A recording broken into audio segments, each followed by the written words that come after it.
Hey guys, on today's video I'm going to show you how to place this tempered glass screen protector on your new iPhone. So just make sure your screen's off. We're going to take this off.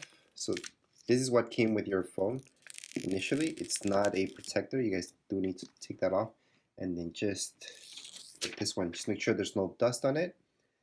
And what you guys are going to do is center it up with your home button. And then you guys are going to look up as well. Just center it, center it, center it. Just make sure it's all centered.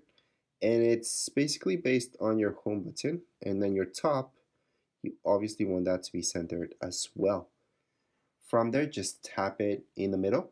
And you guys will see the bubbles will come out by themselves as long as you guys tap in the middle. I did touch it from the side a little bit. That's why I have this big bubble right here. But it isn't really a big bubble. It doesn't really exist, because if I press this out, gently press it out, it's gonna go out. I do not need to press hard in order for this to come out. You guys see any other bubbles, just press them out and you should be good to go. So it's that easy to put on a screen protector on your brand new phone. Anyways, that's it for this video tutorial. If you guys have any questions, comments, you guys can write down here in the comments area. Don't forget to subscribe and rate. Thank you.